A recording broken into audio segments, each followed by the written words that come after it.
pensamos en que él viniera a conocer esta experiencia de la UST, que no conocía, porque es una de las experiencias por ahí de la central es más rica en cuanto no solo por lo que consiguieron, por el trabajo que están haciendo, sino por toda esa relación con el barrio, el pensar en un espacio educativo, el pensar que no es solo el estar trabajando las horas que tiene que trabajar cada uno de los trabajadores y trabajadoras, sino cómo cambiamos este país desde cada uno de nuestros espacios.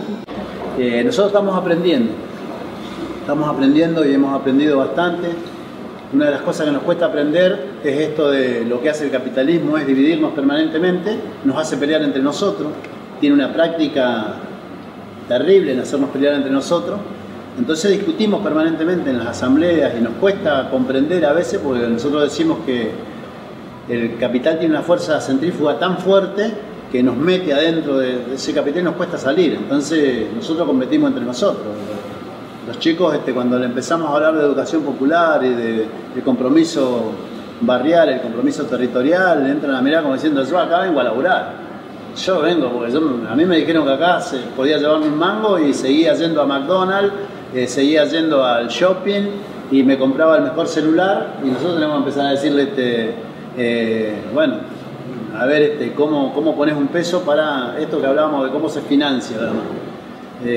Una parte de nuestros excedentes van justamente a poder solventar los gastos sociales que discutimos en una mesa de organizaciones. Hoy bastante renga esa mesa de organizaciones por las urgencias cotidianas de sostener el trabajo, de la pelea interna, de lo que nos mete siempre el capital. Hoy queríamos que estuvieran los más jóvenes. La gran mayoría de nuestros compañeros está cortando el puente, porque este es un día de lucha hoy de la CTA y de los movimientos sociales. Entonces quedaron un grupo de jóvenes que son los que algunos están yendo a la universidad, algunos están yendo al bachillerato popular y algunos entran a trabajar en la cooperativa. Entonces, para empezar a entender cuál es la disputa que venimos dando, porque hay que prepararse, independientemente de que hay elecciones, gane quien gane, cómo nos organizamos en nuestro barrio,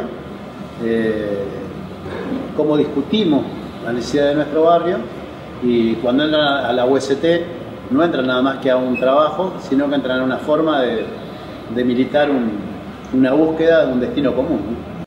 En estos 20 años la educación popular en América Latina y en otros sitios del mundo avanzó mucho, pero no avanzó porque existiera un gran teórico o existiera un gran pensador de la educación popular, sino porque surgieron infinidad de experiencias en infinidad de sitios que nos ayudaron a ir pensando y a sistematizar un poco lo que se estaba haciendo, de tal manera que eso que se hizo se le pudiera contar a mucha gente.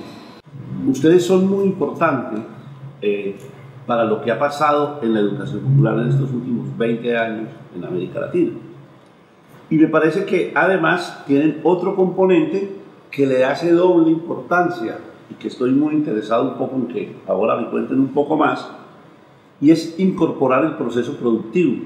Es decir, la manera como en una propuesta se articula el proceso productivo y se incorpora en alguna medida la generación de renta, y la generación de renta que permite y hace viable unos salarios, que hace viable, como mostraban ahí, unos proyectos sociales, pero sobre todo que hace viable la construcción de educación popular gestionada desde los procesos mismos de la gente, no como algo que se hace allá y entonces va a una comunidad con carencias, una universidad hace extensión y en la extensión entonces la gente termina haciendo educación popular, sino que me parece que lo interesante de lo que ustedes han hecho con otras y otros compañeros que han venido y que paliaron esta crisis de los últimos 20 años, que ahora están en otra, pero por otras características,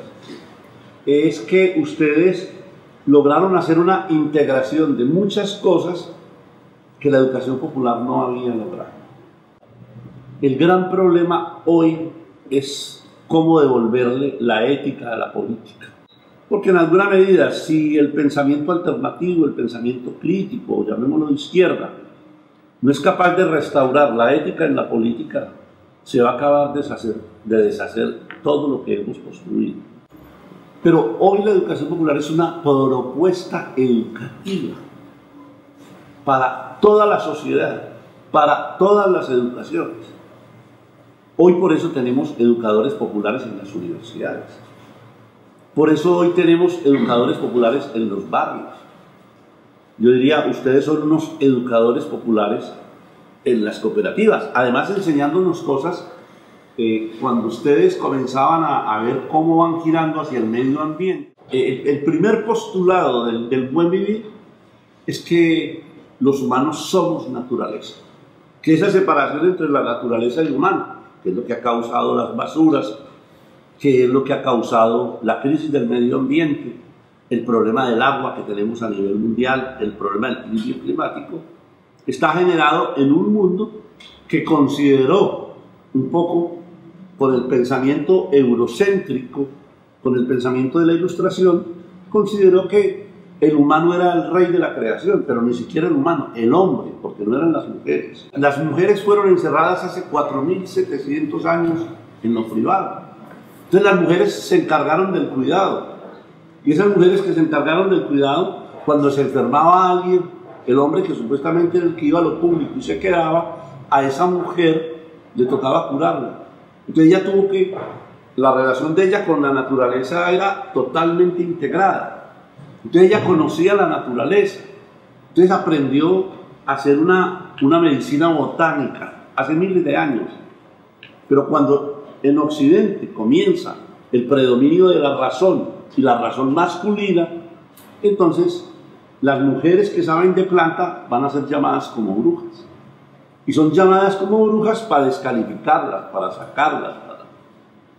Entonces, la expulsión y el quitarle el saber biológico que las mujeres tienen va a ser un ejercicio patriarcal, que va a ser con el cual va a comenzar a constituirse la razón esta que nos tiene a nosotros, nuestros aborígenes, nuestros originarios, tenían una idea de la naturaleza totalmente integrada. Y creo que sería interesante ustedes que también comenzaran a pensar por ahí cómo se relacionan con ese buen vivir y cómo relacionados con el buen vivir les puede dar fundamentos para una cooperativa. Pero un buen vivir que no está adelante, está atrás, porque es la sabiduría ancestral que nos dice que tenemos que relacionarnos de otra vez con la naturaleza. Desde la crisis del 2001 empiezan a surgir estas experiencias de educación popular en distintos lugares por la crisis. Y bueno, surgió primero por necesidad de los trabajadores, abierto a la comunidad, porque se presenta también una crisis en la educación donde los estudiantes quedan a la deriva por esta cuestión de tener que dejar de estudiar para empezar a trabajar, y bueno, entonces el estudio siempre es secundario. Esta posibilidad de ser el turno noche, porque se da la educación en el turno noche, les da la posibilidad de trabajar de día y bueno, concurrir de noche al bachillerato. Y bueno, surge así la experiencia desde el 2008, que venimos teniendo una matrícula cada vez aumenta más, ¿no? Eso nos marca a nosotros que hay una crisis en la educación, ¿no? En la educación pública, privada, o sea que habría que investigar, como bien dijo usted, intentando entender, bueno, a ver, vamos al bachillerato, ¿qué es la educación popular? También está, bueno, esta creencia, ¿no?, de la educación popular es más fácil, y no, es concientizadora, digo yo. Somos 20 educadores, bueno, la mayoría son del barrio y otros como que se van sumando a la experiencia porque son conocidos, que les gusta, conocen a la cooperativa, entonces, bueno, se suman a la experiencia. Después, bueno, en base a los estudiantes tenemos de todas las edades, de 18 en adelante. El más grande que se recibió tiene 77 años, que el otro día estuvo compartiendo con nosotros el primer día de clases, así que es muy heterogéneo en ese sentido.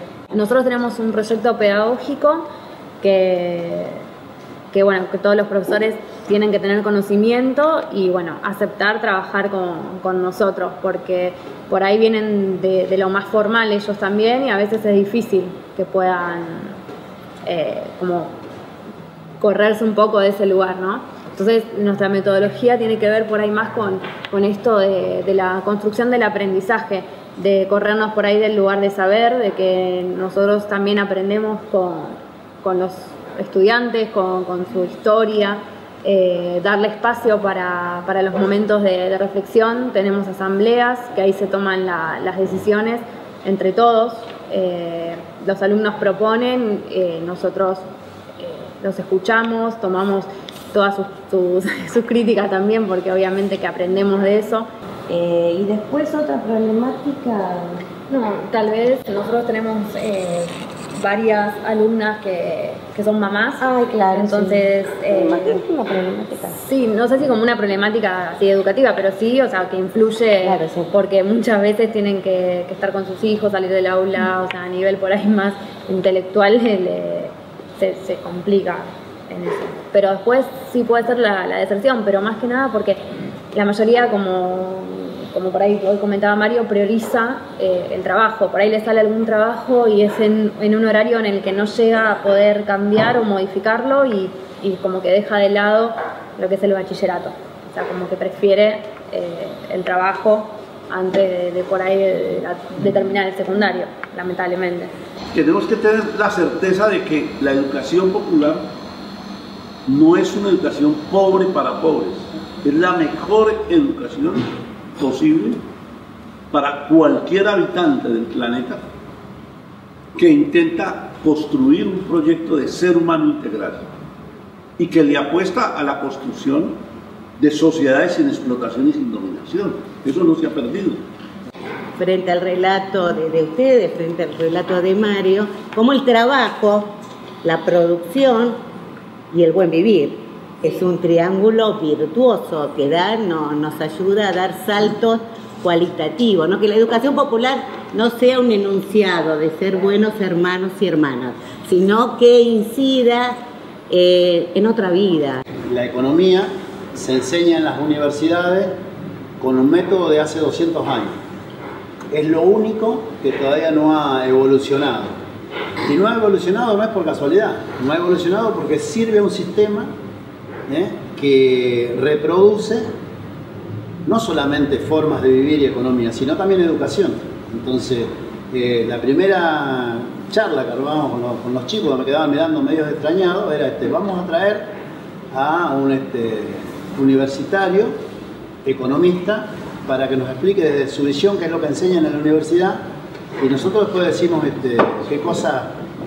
con qué cosas nos peleamos de esa economía, o qué cosas nosotros queremos cambiar de esa metodología económica, que en definitiva la economía es lo que va organizando las sociedades. Entonces, si nosotros no tenemos una economía propia, una economía social, una economía popular, seguimos reproduciendo cerebros, cabezas, individuos para reproducir la economía capitalista. Así que el método era mostrar, y es mostrar permanentemente las diferencias entre las dos economías, y que hay realmente dos economías. No es que nos hace creer la economía de mercado que la economía social es la economía de los pobres, como decía Diego.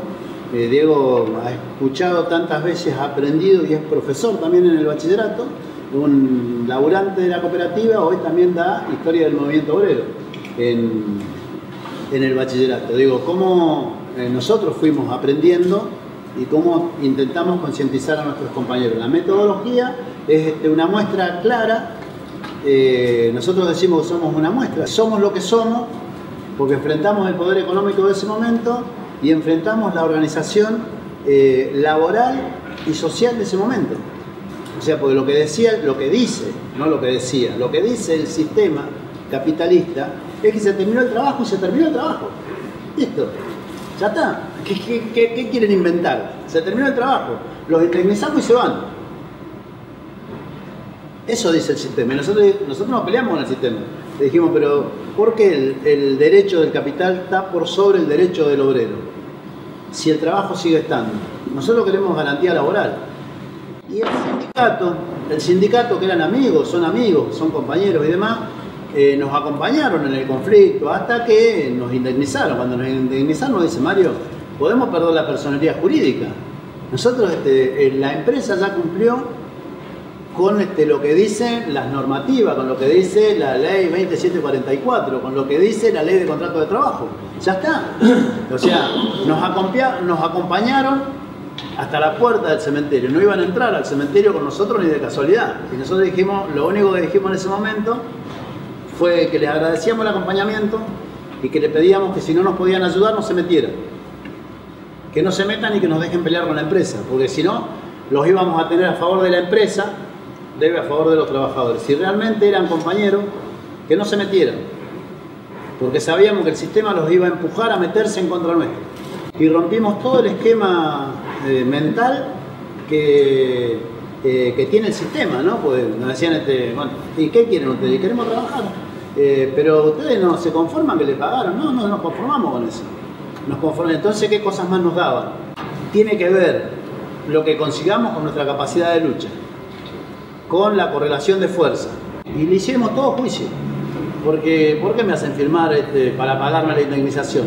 No corresponde, era una extorsión que firmáramos algo a lo que no podíamos nosotros meter a nuestros compañeros. Entonces, igual la firmamos porque no era válida. Yo digo, firmamos si no es válida. No, pero si la firmamos. Listo. Después le hicimos juicio. ¿Qué nos van a decir? ¿Que les mentimos? ¿Y si nos mintieron ellos, nosotros o no? ¿Por qué la mentira de ellos sirve y la mentira nuestra no sirve? Si estamos defendiendo a nuestros trabajadores. Le sacamos la doble indemnización, pero además le sacamos un camión, porque no nos íbamos. Y después le sacamos un Sprinter, porque no nos íbamos. Después le sacamos una desmalezadora, porque no nos íbamos. Y seguimos peleando y después le sacamos el trabajo, porque no nos fuimos. Eso nos hace creer que esto es lo que hay. Y vos estás adentro de ese tubo. Y de ahí no salís. No es nada más que enseñar economía, sino a desarrollar la problemática, enfrentar la problemática y cómo nos preparamos para resolver la problemática desde la mirada, desde los trabajadores. O sea, para eso nos servía, ¿no? Y cuando llevamos a alguien de economía, de economía tradicional, llevamos al decano de la universidad, a Walter Romero, que dio una clase con nosotros. Con nosotros era un orgullo, imagínate, de un laburante pintor dando una clase con el decano, dando una clase de economía y apuntando algunas cosas que decía. Yo decía, no, pero no es así, sino, tiene razón Mario, el tipo es un decano y nosotros un laburante, pero lo que marcábamos es que los trabajadores no estamos nada más que para laburar, también pensamos, también podemos definir cosas, también sabemos administrar, y también podemos saber discutir la sociedad en la que queremos vivir. Entonces eso es lo que nos han cortado en este sistema. Para eso la metodología de estudio que llevamos adelante en el bachillerato, por ahí lo decía Miriam, es la concientización de nuestros compañeros. Por supuesto que no lo logramos en esto que decimos, en un sistema tan fuerte, pero siempre salen compañeros. Siempre tenemos compañeros que empiezan a ver, que se empiezan a sumar a la cooperativa. Para nosotros mostrar un proceso de crecimiento en conciencia es que podemos mostrar que tenemos tercera generación en nuestra UST. Me tocó trabajar de delivery cuando me hacía falta plata, andar en bici, caminando como sea. Me buscaba laburo, tanto como la ingeniería. Y así me entré. Le doy gracias a Dios pegué el trabajo acá. Y lo único que les puedo decir nomás ahora a ellos es gracias por la lucha que tienen ahora y por todo el trabajo que generaron.